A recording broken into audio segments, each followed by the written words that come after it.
Welcome back to Out to Travel in a Journey.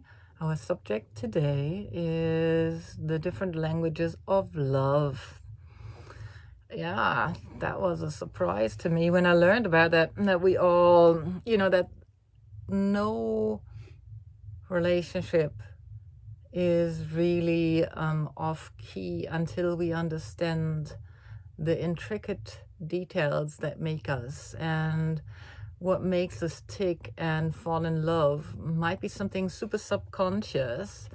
And one of the things was that we discovered that in our family we did a test that's called the 5 love languages, because we were interested to see where we are not showing and gifting love to each other, more on a subconscious level, I think. Like, for example, my mother is very good in showing love by gifting me things and cooking for me, and that is not at all how I like to be shown love. And but I've been passing it on to our daughter, and surprisingly, it's what she actually likes. It's acts of services, and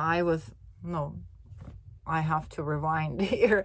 I wasn't giving her that because I didn't feel it was an act of love. I thought it was an act of manipulation, in fact, and she finds it an act of love. And so I have to reteach myself to be of service to my daughter and, do the little things like hand her the glass and cook her a loving meal, show her that I care. And that's something that how she perceives love. How do you perceive love, Ulrich? Ulrich, how does Ulrich perceive love? I think for me, it's very much contact. It's a touch. It's to be taken in the arms. I'm very, very physical, so this is for me the thing that I feel really love. I mean, I like to get gifts. Who doesn't? I even like to get flowers or something like that. But the basic thing is that I get as much physical contact as possible. Yeah, and that is beautiful, and it seems so natural to say that, and then to other people it's not as natural. In this test that we're talking about, it's called the 5 love languages. They define love in 5 different acts I just briefly want to introduce so we can talk about it. It's the acts of service, the receiving gifts, the quality time, words of affirmation, and physical touch. And yeah, you said yours is physical touch. I think mine is physical touch too. It's and it can be also something like words of affirmation. When you do the test, you will find out there is there's different qualities in which you, or different ranks in which you like to receive these things. So it mightn't be just one thing you hear here, but I feel like if somebody is gifting, it's more, I love it.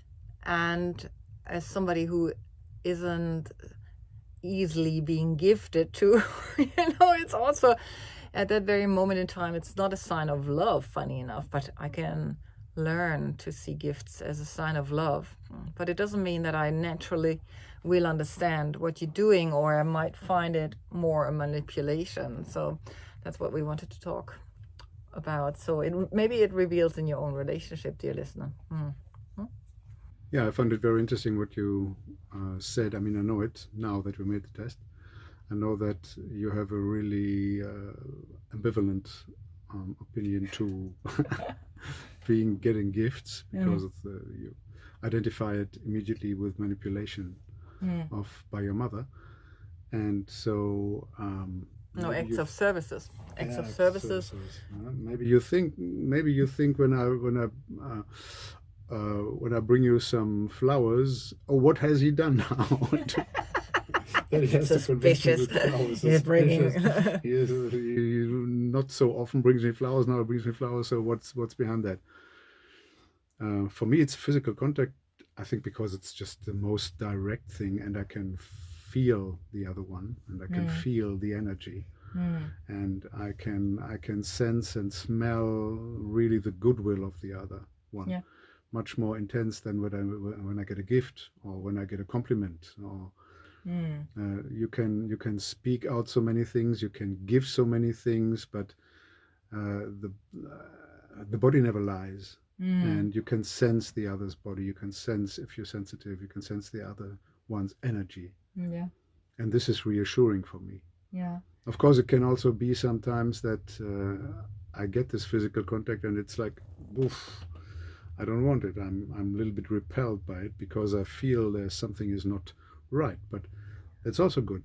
It's for me the most showing off factor. But it's also important to really use all these ways of showing your love in your relationship. When I was thinking about a situation that we had where I noticed that I don't often give you words of affirmation. You do that all the time, and it's a constant stream, and it's affirming. It really is affirming. And it also, and when it doesn't come, I notice now, it almost feels like you're removing your love from me. So subconsciously, I'm obviously drinking this up, and that makes me aware of that all these gifts are super important, no matter, like we have to give gifts that make sense, and we have to spend quality time with each other, which is what we often do when we kind of take time off and go to this beautiful place where you can stay all day to take sauna and sunbathe and swim in the city. And I think this is really quality time to us, because we often end up acting out in the world for others, to others, on new projects. We talked about this, Yeah, just as a brief interlude on this show, how is your partner ticking? Are you aware of how they are ticking and what they need most in the first place to know that you do love them? Maybe it's not what you're doing. Yeah, it's very enlightening. I didn't know that. I also didn't know that about our daughter, that she's the type who really freaks out on gifts. Yeah. And for her, it's very reassuring, and she gets really the feeling that she's loved when she gets a gift, much more than I do. Yeah. So it could be very interesting for you to make this test and find out what type are you and what type is your partner. Exactly. And you can react accordingly, because we all tick so different, walking this planet on so different pairs of shoes. Yeah.